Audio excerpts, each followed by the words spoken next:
So throughout high school, college, and graduate school, I avoid having sex. And it's not that I don't have the opportunity to have sex. It's that I am a child of the 80s. It has been drilled into me, this fear of AIDS, the AIDS virus. And so on any occasion, I say, is this woman worth the threshold of having sex with? And honestly, no woman throughout that entire experience in my life had been worth that threshold, even protected sex. I arrived in Vietnam, Hanoi, Vietnam, in 2002 to work in the defense attaché office there. And the work I do is unclassified. I'm doing humanitarian demining. It doesn't really matter. I'm not doing any kind of cool espionage things or anything. And so the defense attaché office chooses not to give me a counterintelligence briefing. But I don't really need one. My days are filled with meetings with Vietnamese Ministry of Defense officials and the UN and other nonprofit organizations that are working in the country. And I feel like I know what I'm doing because when I get to my apartment, I look under the table, I look through the drawers, I take the speaker part of the phone off, I look for bugs, and despite not knowing what a bug looks like, I don't find one. So every day I have this routine that I follow. I would go into the defense attaché office, I'd do a little bit of work, send some emails, do whatnot, and then I would go eat lunch, and then I would go back to my apartment, I would take a nap, go to the gym, and then in the evenings I would either go to play Ultimate Frisbee, or I would meander around the city of Hanoi alone, getting lost and then finding my way home before I would go to an internet cafe to cap my evening and send emails back to America. And so this routine just perpetuates itself over time.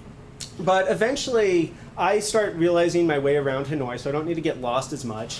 And this gentleman, motorcycle taxi driver, Seom driver in Vietnam, starts showing up outside of my apartment building. And he's always there, anytime, day or night, no matter when I need him. This man is there, waiting for me. And I don't know what the going rate for taxi drivers and on motorcycles in Hanoi is, so I just kind of give him a little bit of money each time he takes me anywhere, and he seems satisfied with that, so do I. And after about 5 months or so, I go into the internet cafe that I have frequented almost every night that I've been there.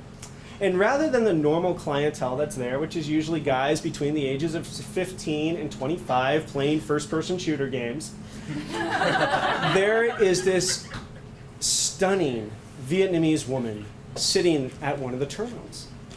And my luck being even greater than just having her there is that the seat next to her is empty.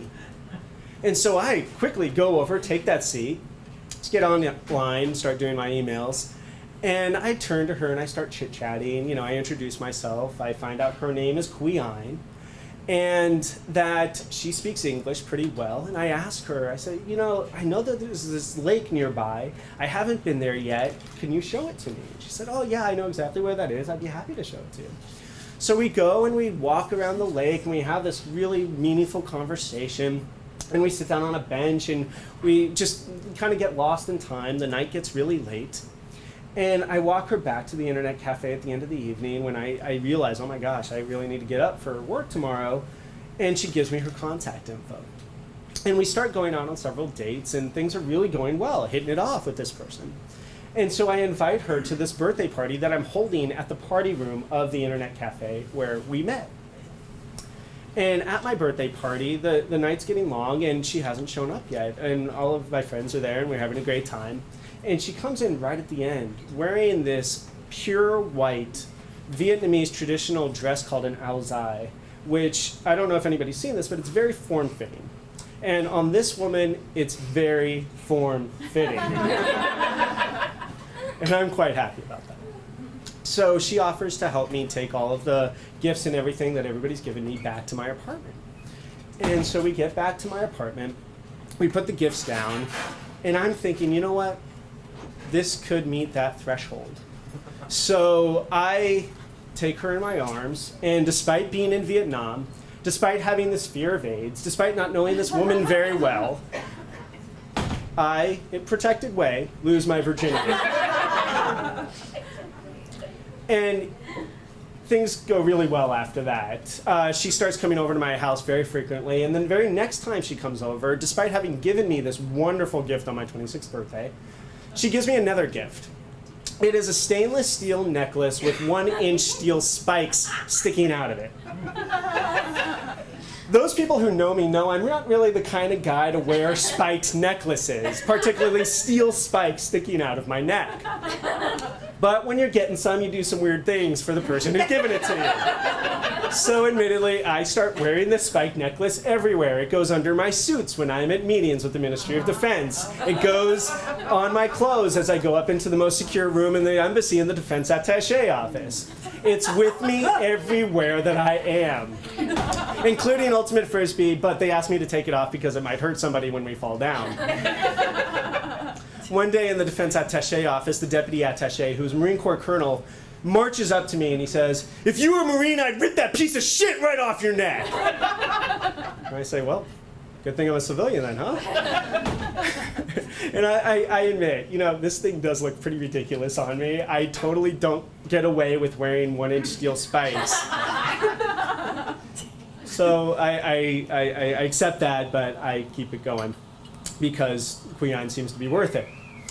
And the time in Vietnam is coming to an end, and I propose to Queen that we take a trip together. We go away to this resort town up near the Chinese border called Sapa. And this is a town that the French used to use as a vacation spot, and I want to go see it before I leave. And initially, she is adamantly against the idea. "No, we're not traveling." I said, "Oh, well, you know, I'd love to just have one last trip with you before I leave." And days and days of kind of haranguing her, she finally gives in. She says, "Okay, but if we travel, I have to be in control of everything." I'm like, "Fine with me, I don't need to do anything." So she books the train, she books the hotel, she gets all the transportation, she knows the restaurants we're going to. I am just along for the ride and I'm having the time of my life. Why not? I don't have to do any work, this person's doing it for me. And I'm getting sex, which is great. So we have this wonderful trip up to Sapa, and we come back, and I eventually leave Vietnam. And initially, we stay in contact with each other. Letters, emails, pictures sent back and forth. But over time, they start to dissipate. Fewer and fewer emails, fewer and fewer letters. I eventually meet the woman who will become my wife, at which point I realize, okay, I need to break it off with Queen, and I do. And years later, because I'm getting a higher level security clearance, go through a counterintelligence training class. And the briefer in the class spends a lot of time adamantly talking about how you should be very leery of really attractive women coming onto you in foreign countries, particularly women out of your normal league, which Queen was far out of my league. And so after the briefing, I go up to him and I tell him the story of Queen. And he's listening with kind of this knowing smirk on his face. And I tell him everything, and at the end he says, "Look, son, she may have made a good wife, and I'm sure you had a good time, but she was definitely a spy." And this is why.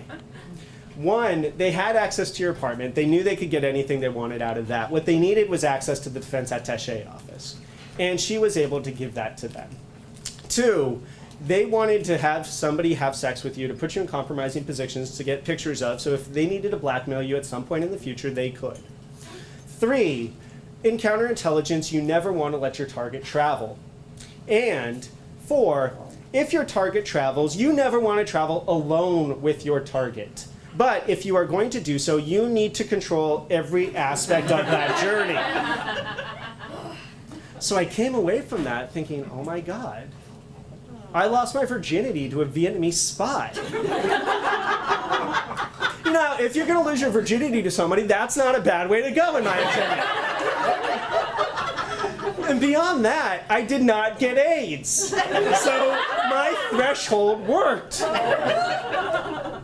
And I look back at that and I think, you know, if the Vietnamese counterintelligence service had to send somebody to have sex with me to find out that I had no secrets that were really worth revealing, then I was better at espionage than I had originally thought.